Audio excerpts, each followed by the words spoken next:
pleasure to be joined by former NHL defenseman Carlo Colaiacovo, now running First Up with TSN Radio in Toronto. And let me just start. You got the Bills helmet, you got the Bills hat. You're speaking my language. I love to see that. Thanks for popping on.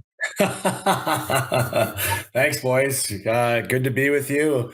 I don't know if we're speaking the same language about the Bills this year, but it doesn't hide the fact that I'm a fan of them. And I just hope I'm not setting myself up for another disappointing season. Knowing what I know about being a Bills fan, yeah, we probably are setting ourselves up for disappointment. But anyways, guaranteed. Yeah.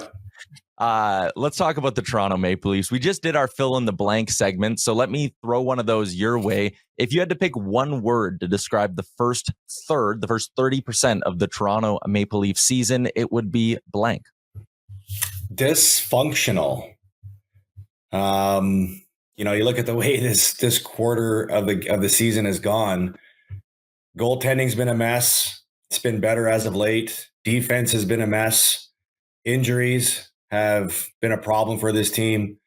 And consistency has been a big problem for this team. So you add all those things together, it's a dysfunctional team right now.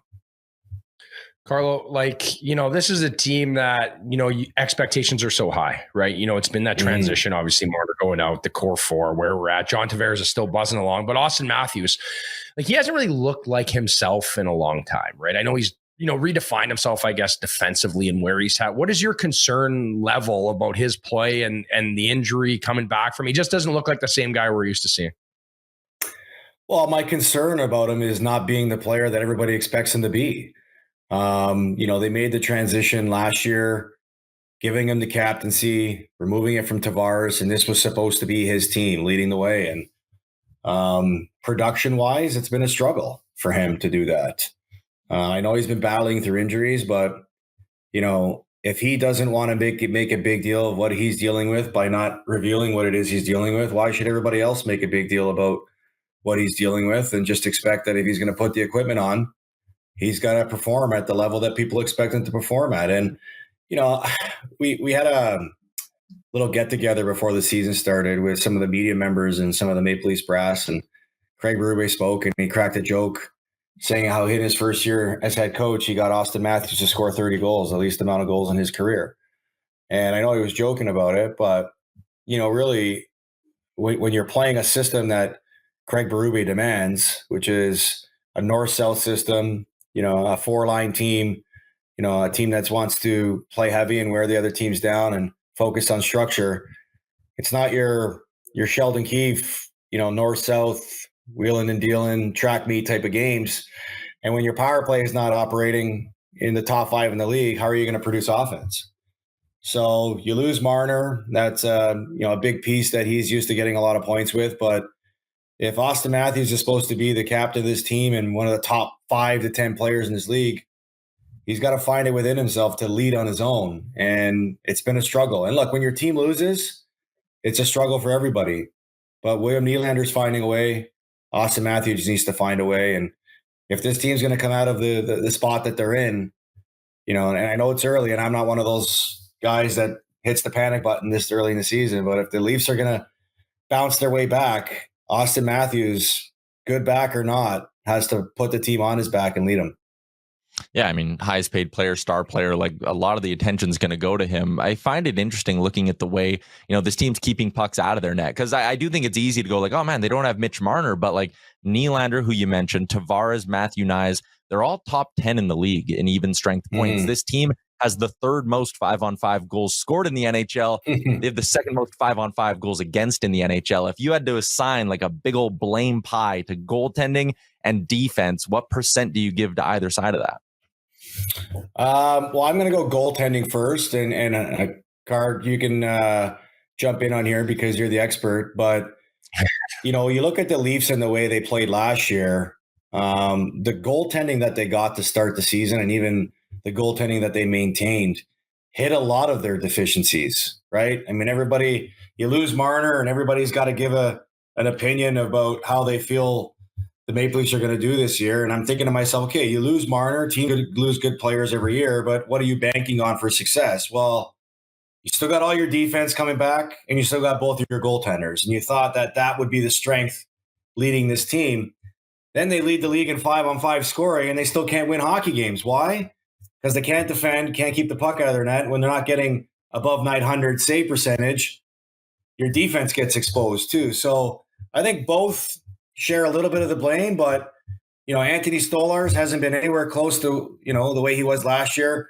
I think Joseph Woll's been really, really good since coming back from injury, but they missed him for almost 6 weeks. So when you don't have that type of goaltending, you can't keep the puck out of your net.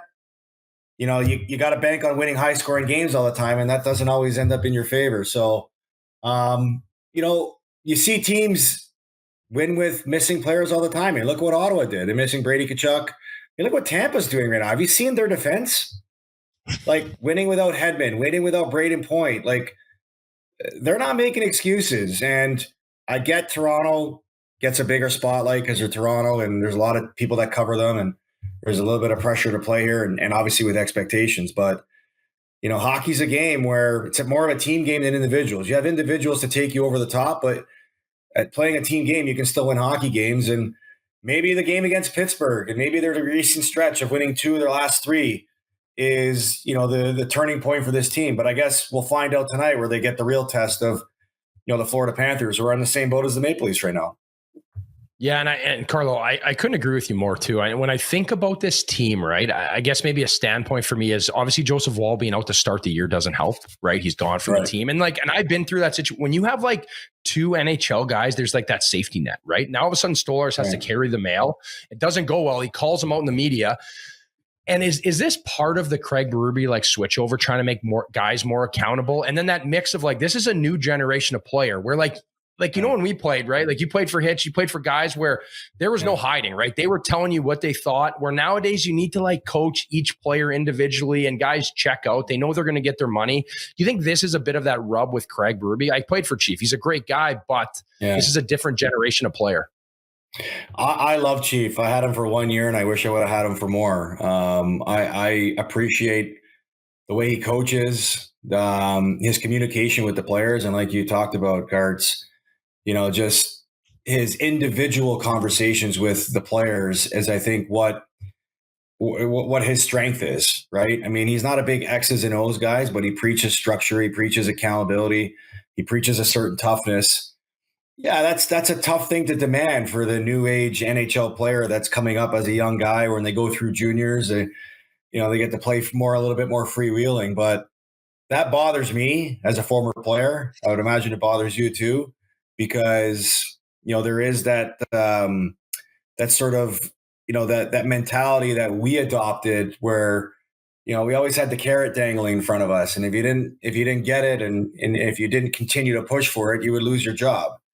And I think in today's age where there's, these monster contracts that are being handed out, 7, 8 year deals. I mean, if a player doesn't want to decide to show up one night, I mean, what's the punishment for him, and what's the fear for them not playing well? And I think for Craig Berube, he's doing what he can. And right now he's dangling ice time. He's dangling, roster spots. And I think that's the way you get guys' attention. I actually appreciate that. And I think players on a team recognize who's playing well and who's not playing well in a game, throughout a stretch, in a season. And, maybe that's the way you try to get your message. But if you try to send a message in that way and it rubs one of your star players the wrong way, now the coach looks like the bad guy, it's a fine line. You got to tippy-toe around. But, I would think that with the leadership that the Maple Leafs trust and have obviously created with their group, there's an understanding there that, hey, playing in this market, playing on this team comes with expectations. And if you don't meet them, your job's going to be on the line. But, the thing that's being tested right now is the depth that, this organization preached that they focused on in the offseason of giving them more options. It's being tested right now, right? I mean, there's not really guys that are knocking on the door in the minors saying, hey, I want an NHL job, give me a spot. So, you hope that with who you have, the message been sent. I mean, the Leafs have led the league in scratch and scores, guys that get scratched and next day they come in and score. So it's clearly a recipe that has worked, and let's hope it's a recipe that can continue to work to get them out of this slump that they're in. Yeah, I mean, they're in a similar spot to the team that I'm obviously close to here out in Edmonton, where like every time the Oilers win, you're kind of like, okay, are they back? Is this like the momentum turner? Because we've seen it before with the Leafs where they're capable of just ripping off 7-8 in a row. And if they could do that, and I know it's easier to just say, well, if they could just win 8 in a row, all their problems are solved. But like, we know they're capable of like getting hot like that. We know that that Auston Matthews can score 20 goals in a 15-game stretch, and all of a sudden the concerns kind of go away, right? Yeah. Well, here's the thing. I think this year in particular, I don't think we've ever seen a year like this where 25 games in the season, there's one or two teams that are completely out of it, and those are all in the Western Conference. Yeah. In the Eastern Conference, everybody's pretty much in it. All it takes is one long losing streak and you're in it. Or sorry, one long winning streak and you're in it, and one long losing streak and you're out of it. So I think that's what you've got to try to avoid if you're in the Eastern Conference. I think in the past, you would look at the schedule and say, okay, we don't need to bring our A game. We could win with our B game and C game against that certain opponent. I don't think there's any more of those games that exist in the NHL in today's game, especially with the Eastern Conference teams, where, as good or as bad as things are for you, you just got to find a way to get points and find a way to just bounce back, right? You can't extend losing streaks. And if you get on a winning streak, try to carry it as much as you can. I mean, look what a 7-game winning streak's done for the Tampa Bay Lightning, right? It's created separation for them, where at the beginning of the season, I think they had a 5-game losing streak. And everyone's like, oh, man, what's going on in Tampa? Well, they figured it out. And I would imagine a team with the players that the Leafs have, and even as good as Florida is, they're going to figure it out. But they're not getting those gimme games anymore. It's becoming more difficult because everybody else is better. Yeah, that's a good point with the gimme games. Carlo, appreciate your time. Thanks for popping on. Maybe we'll have you back in February. We'll do a Super Bowl preview. Oh, jeez. I shouldn't say that. I shouldn't say dumb shit. Oh, man. I hope it's the year, but I don't have a good feeling about the Billies this year. But again, it's same in the NFL. Like, it's wide open, right? Just got to get in. Yeah. So, it is. Anyways, All right, thanks, pleasure Carlo. being on with you guys. Happy to be on again. Have a Merry Christmas and a great New Year, boys. Hey, hockey fans, if you enjoyed that video, then make sure you hit the subscribe button right here on the Daily Faceoff YouTube. We have you covered for everything you need. Exclusive interviews on The Sheet with Jeff Merrick, all the latest hockey news on Daily Faceoff Live, and you can always get your morning started with Johnny Lazarus and Colby Cohn on Morning Cup of Hockey. Don't miss a minute. Hit that subscribe button.